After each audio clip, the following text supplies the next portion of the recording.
should you make your dream game as your first commercial game? Or should you just make smaller games first so that you can build up some skills and then make your dream game exactly how you want it to be? This is just one of the many topics we discuss in this Indie Diary number 84 with George, the developer of a lovely single-player party-based roguelite game called Luminas Parasite Reign, and I hope you guys enjoy. Please forgive my voice, I'm just recovering from a cold, but don't worry, my voice in the episode is actually okay. So let's get into the episode now. Indie Diary number 84.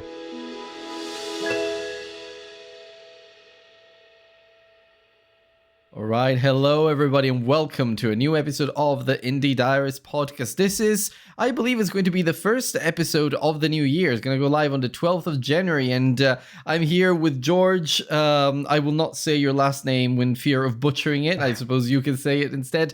But I won't say much about you. I just know that you're based in Greece and you're working you are working on Luminas. That's a very interesting roguelite game that I'm sure we're going to have a chance to talk about. But I'll hand it over to you now, George. Please say a few things about yourself, what you do, and what your game is about.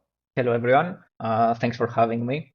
My name is George, as you said. My surname is Apostolou. It's a bit hard to pronounce. Apostolou, okay. Yes. So, yes, as you said, I am the game developer for Luminas Parasite Reign, which is a 3D party roguelite where animal-like creatures team up and combine their unique abilities to defeat the parasites that are invading their world, you know.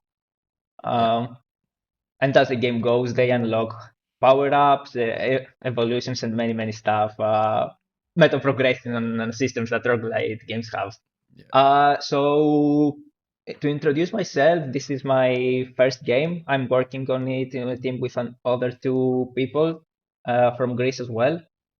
I'm the only one as the game programmer that works full-time on it. The other guys have their jobs and are just doing as a part-time hobby on their free time. Yeah, so this is I love games and I'm very excited for today's podcast. Amazing. Yeah. And we'll have a chance to talk more about Luminas. But what I find interesting about it is it's a party-based roguelite where you control up to 3 years at once. I've got the Steam page open right now on my second screen. Obviously, we'll talk more about it, but this is just a little bit of an overview of what the game is about for listeners. We will just, as you know... Three for now. Maybe it's 3 for now. Yeah, 3 for now, yes. Expanding, depending on scope creep as usual. But yeah. Okay, well then...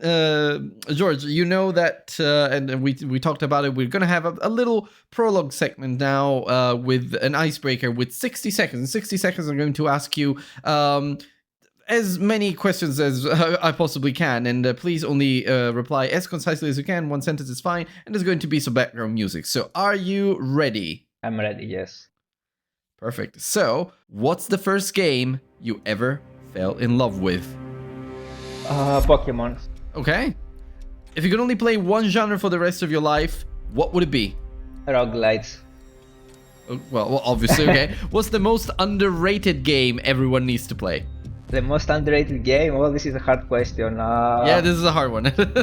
You might need to pause the timer for this one. Oh my god, the most underrated game. We can skip. Yeah. No problem. Pitch your game in one sentence. Okay, so Luminas is a 3D party roguelite where animal-like creatures team up to defeat the parasites invading their world in many different biome levels while powering up and unlocking a lot of cool synergies. If you could be a game character for a day, who would you be? I would be Sora. Sora from Kingdom Hearts? Yes. I don't know why, I just, I love Kingdom Hearts, so I just thought about it. Amazing. Well, we're at time now, as I'm sure you're not hearing the music anymore. Yes, I know. I think a lot of people. I mean, I love to trip up people with some of these questions, like the underrated game. And this is a very hard question. So many stuff, flowing my mind at this. Yeah, like can you think of one just so we have one and we close the segment. An underrated. I will answer you later. Okay, I will answer you later because. Yeah, we'll think about it and then we'll get back to it. Right, but I love that you said Sora, like Kingdom Hearts, the first one especially, one of my favorite games of all time. The second one I think improves on a lot of things, but the Fable-like atmosphere and vibe of Kingdom Hearts 1, for me, it's like really unbeatable by all the sequels. I Yes, think, I really like the game as well. It's like I loved Disney as a child, and then when I yeah. was a child, I met Kingdom Hearts randomly. I didn't know, not marketing or Hmm. anything. I just saw this game, I bought it, and it was like such an immersive Oh, experience. randomly. Yes, yes, Okay, okay. completely randomly. I remember when I was much younger. I don't remember what birthday it was, but it was a birthday, and my dad would usually buy me video games, like a video game for a birthday or something like that. Hmm. And usually, I would. It was such a different time. Like when I was young, I would just get a video game a couple of times a year, and it would last me for a long time. Um, but like I remember at some point he gave me Dark Chronicles, I think, which is the sequel to Dark Cloud. And I remember I wasn't very much into RPGs at the time, so I kind of swapped it for God of War. But I don't regret that. I loved God of War at the time. I God think of War is it was, an amazing game. I yeah, especially love the old ones that were more, fast paced, more action, like hack and slash games. yeah. The Yes, hack and slash they were are really really great. good, but They were really great games as well. yeah, but that was obviously after I played Kingdom Hearts. Kingdom Hearts, I have good memories connected to Kingdom Hearts. I don't remember where I saw it the first time. I remember seeing it on some like video game magazine or something, and I was like, "Oh, there's a game that has Disney characters," and it felt so colorful, so cool. There were some screenshots of the Tarzan world and such. And then as soon as I got a PS2, then Hmm. I asked my dad if I could have Kingdom Hearts as well, and that was my entry point into the series. Oh god, so many memories. But speaking of memories, actually, this is a very nice segue into the first question that I wanted to ask you, George, Hmm. which is, with these indie diaries, I always like to build a bit of a story from the beginning, and so I want to start from the origins of your path into game dev. Hmm. So, what is your very first memory that has to do with video games? The first thing you remember? The first thing I remember has to do with video games is being in my country. It doesn't matter. Is in a store in my country that was selling games as a child and looking at the Game Boy Advance and asking my Mm-hmm. mom to buy it. That's my Oh, first. that's nice. I see the Game Boys and below it is all the tapes that was using back Mm-hmm. then, Okay. and then the next memory is me on Christmas getting the Santa Claus presents early. So like, Ah, yeah. Uh-huh. 31 of Yeah. December, everyone is gathered together, and I don't wait for the for the year to change. I'm just unpacking my gift, and I'm just playing in the Game Boy. Love it. I think I started opening gifts early, like in my late teens. But during my childhood, I would always wait for like Christmas morning. That was always like a very magical moment for me. I It remember is that, and actually my magic. sister as well. Yes, as children, it was really waiting for Christmas Sister was presents. really good. Yes, it Yeah. was very nice, Hmm. especially when it Um. was gaming presents. Yes, obviously. And obviously, I mean, those early games were all very arcadey and such. Hmm. And you mentioned a few action games here and there, but do you think those your favorite games as a child have influenced the kind of games that you're designing now, like Luminas? I would say so because looking at it, I mean, I can see how it would be Uh, influenced by your early games. But yeah. like my early games probably influenced a bit what I played growing up. Mm. Oh, all right. Mm-hmm. I played a lot of different genres. I also played Souls-like games. I play Uh-huh. um, action games like God of War, not just roguelites. Roguelites was like the genre that I've been playing for the last years. Um, Mm-hmm. with Vampire Survivors, Hades, and all this stuff, my attention shifted to. I love Hades, for example. I have so many Uh-huh. hours on it. So yes, I thought like obviously we're a very very small team, so like it's not. I love, for example, MMOs, but I can't really create an MMO on my on my own. So it's like yes, I really love game development, and I have to pick a genre I can actually make something as a one guy dev. And roguelites is easier for this kind of. If I love roguelites, by the way, but I can't, for example, make them an MMO. Yeah, well, MMOs are usually like a big a big dream game for a lot of people, but yeah, at least that keeps you in scope in a Yes, way. I yes, like I started from Game Boy, as I told you, and then I remember myself. um, being a PC gamer playing Lineage 2 for many years. Oh, okay. Yes, then Right, I right, right. transitioned to something like League of Legends. Mm-hmm. When, I Okay. played a lot of genres, and I'm just a roguelite and a story gaming guy. I love games with good stories, single players. I multiplayer, I hate switching, I'm not for it Yeah. anymore. Yeah, there was a time during my teens where I would play, like, I played a lot of Metal Gear Online because I had a clan and everything. That was fun. And also a lot of Modern Warfare 2.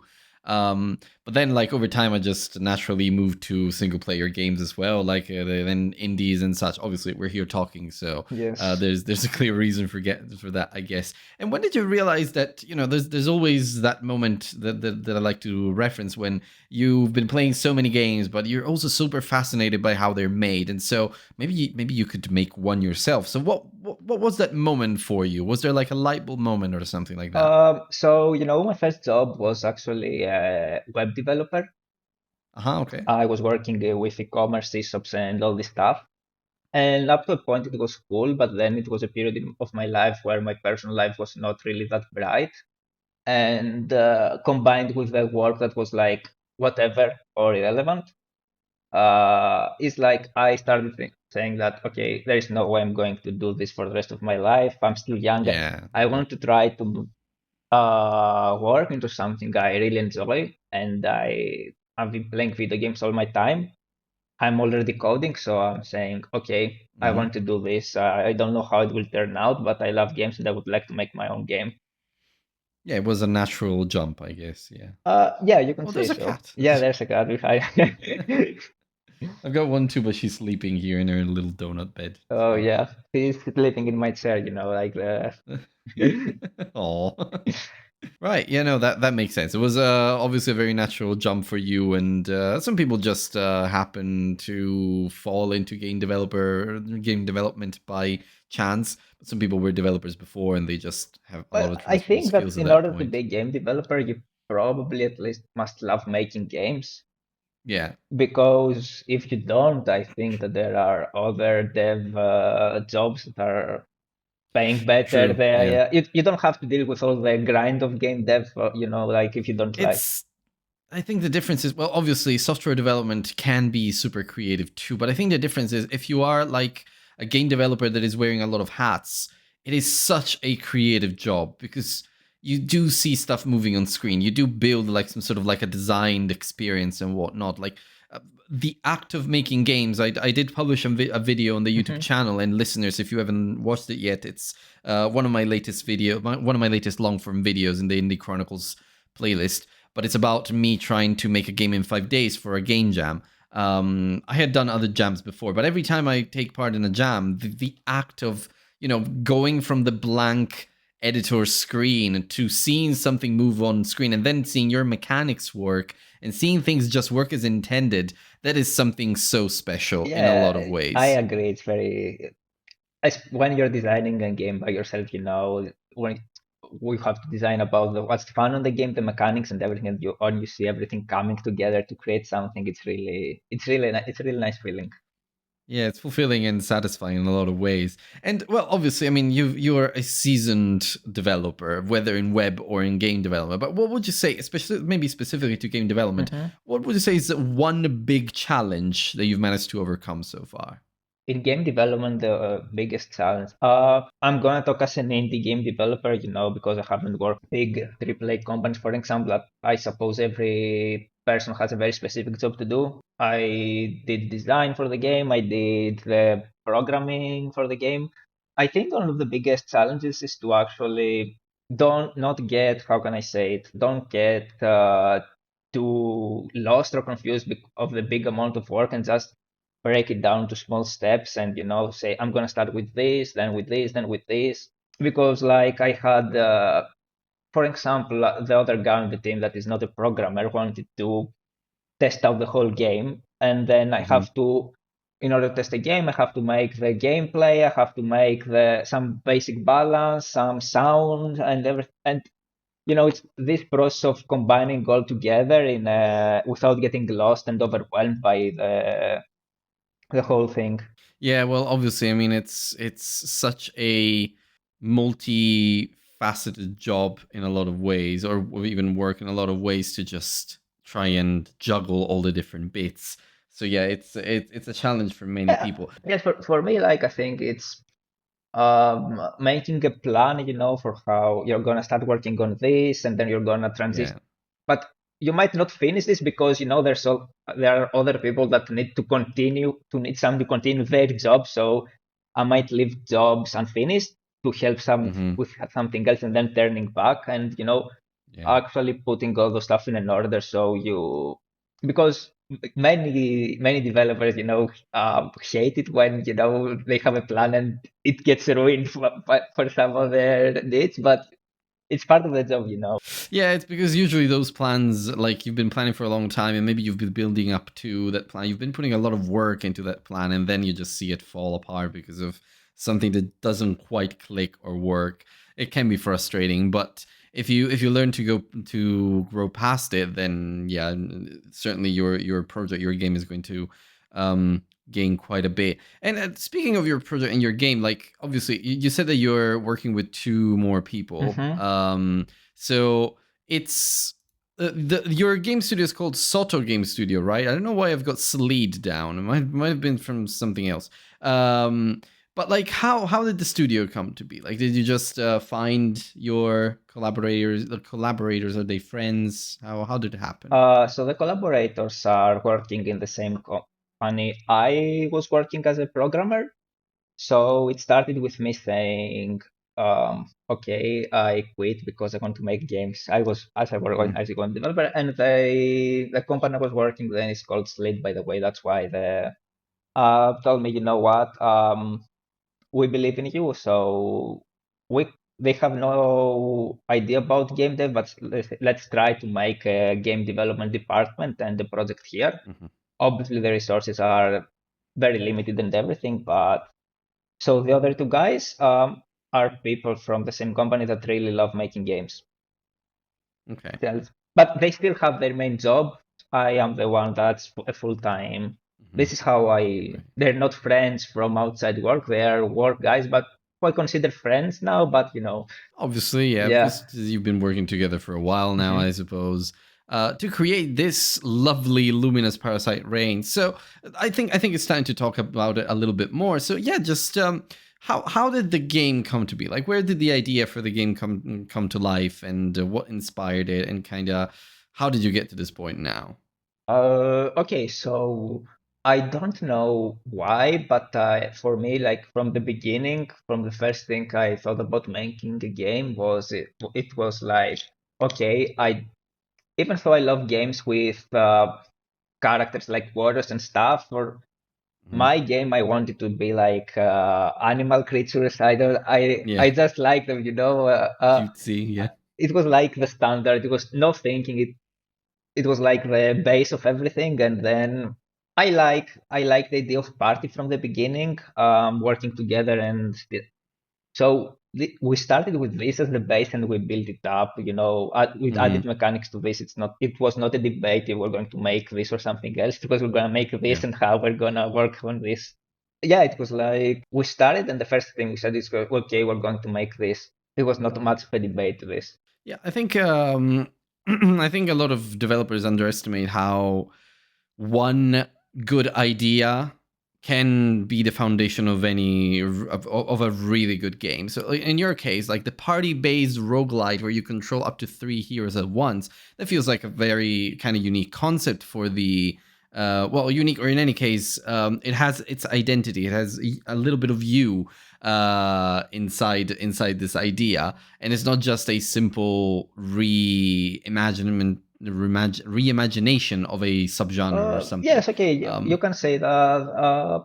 I mean, the way I see it as a very as indie developers, in our category, it's just 1, 2, 3 guys working on their dream game.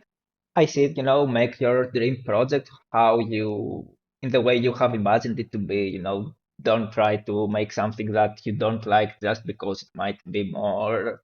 yeah, obviously, yeah. Yeah, so like if someone imagines a game where, you are a warrior or a mage, then good. I mean, that's amazing. If Yeah, obviously, yeah. It's like for me, the dream was like, this is what I like to do, and this is. It's like you might get just one chance to make a game, so make something Yeah, you love obviously, at yeah. least. Don't say, hey, I didn't make the game I wanted in the end. It's like Yeah, no, that's a very good point, and I totally agree. I mean, there's no shame in making like a classic fantasy action RPG.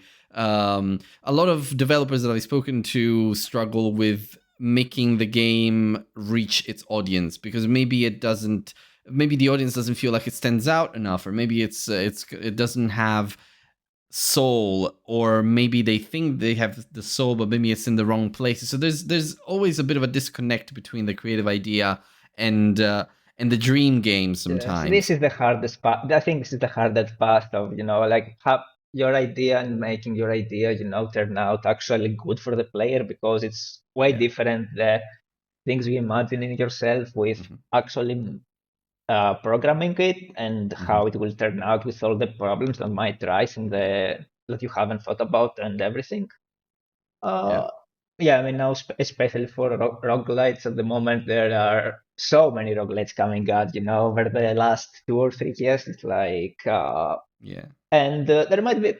I love roguelites, but as a player, it's just like people don't have the time to play all the games. Sadly, it's like Yeah. just 24 hours in the day, and if you have work and other stuff, like I have such a big backlog Obviously, of yeah. games to play, and yeah, so you have to make a good idea, and this should Yeah. translate good as well, and then it's like marketing. This is another world, like Yeah, marketing is yes, marketing is a big pain for a lot of people. Yeah. sometimes you're just a dev and you're entering a world and it's like, okay, what is this? What is this world I Yeah. entered now? Yeah, totally. But also, I mean, I totally agree with everything you said around making the dream game as well, because it's a balance, isn't it? Like it's about, okay, make a game that maybe other people want to play, but also make something that you really do want to make. Uh, That is where the sweet spot is. Do yes. you? I've had a guest say discuss this just recently. I think it was maybe a couple months back. But what do you think about the advice of making a lot of small games first and don't make your dream game right away? Because a lot of people do give that advice. I think it's a very valid advice, actually, because if you haven't made the game before, there are so many stuff that you can't imagine until you start making the game. And, Yeah. it's like the more games you make, even if they're small, you gain more experience, and you future games you start them with a lot of extra knowledge. Of it's like leveling up, in the Hmm. fantasy world. I totally agree with making small games to Yeah. begin with. I think it's a sound advice and it does give you a lot of experience, especially if you're not a developer in your day job. And a lot of people are not. A lot of solo developers just want to make a game and they try. They try very hard, but maybe they're not developers in the day job and they meet a lot of roadblocks as they Mhm. go. So doing those small games first does give you a lot of that experience, I feel. And it's something I've seen on myself. I don't even know what my dream game could be, but I don't even know if I would ever make a commercial game project. Maybe one day, but right now I'm just having fun as a hobby, making just very small games here and there, which is giving me a lot of experience indeed. It's an amazing thing to do as a hobby as well. You don't need to make it a way Yeah, of totally. living. Yeah, Hobbies like sometimes it might be even better.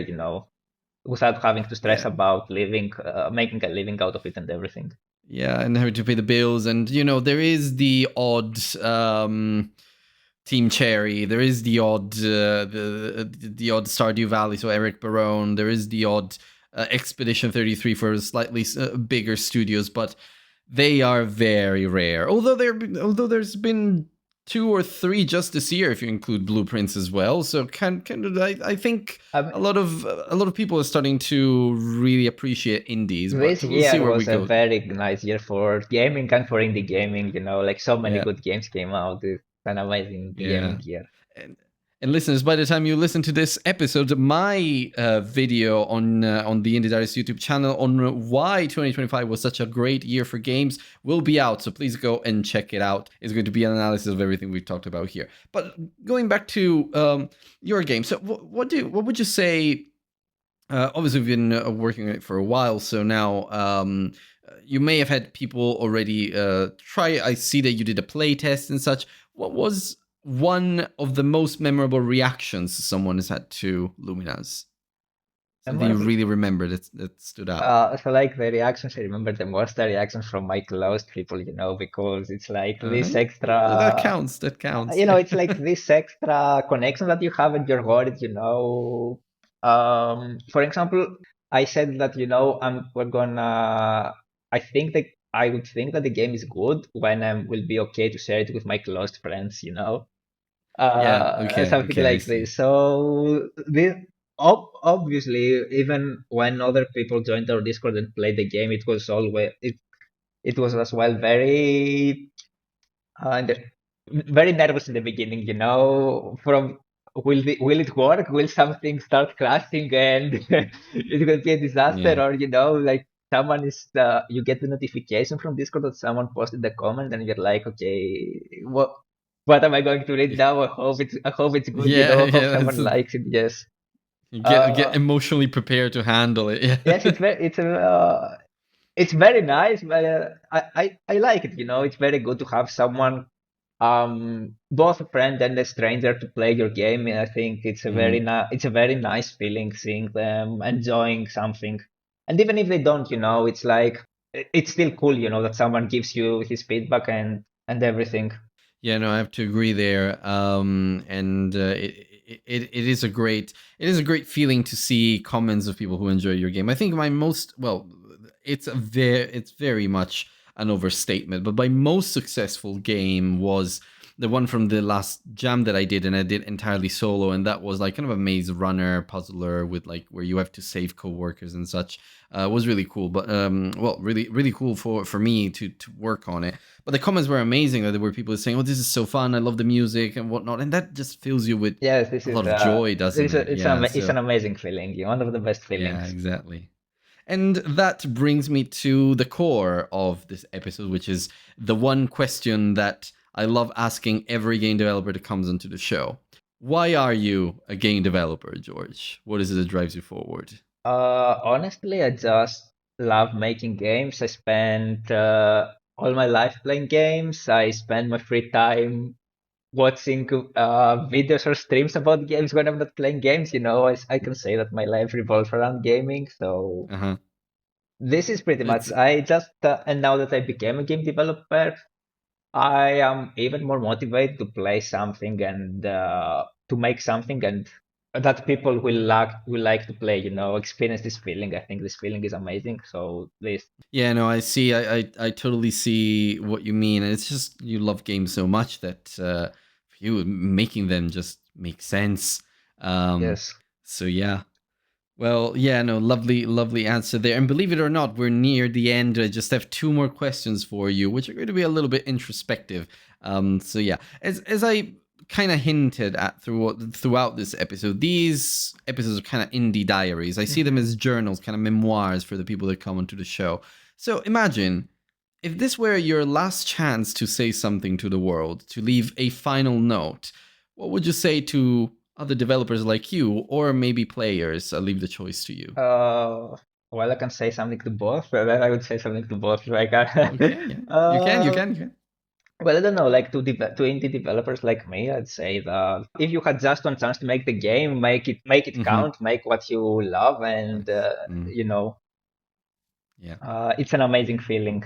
To players, I would say that I hope we get a lot of good games to play for every single year that's going to come out. And yeah, this as a player, this is what I'm hoping for: good games, especially indie Mm-hmm. games. And I would say to the developers as well. I love indie games, so I'm always looking out for them. And Yeah, I think there you hit the nail on the head, especially for the developers. Like life's too short. Just do what you want to do. Do what makes you happy. yes, I mean, at the end of the That's day, going it to make might the not most turn out difference. how you imagined it, but Yeah, I don't think they will regret it.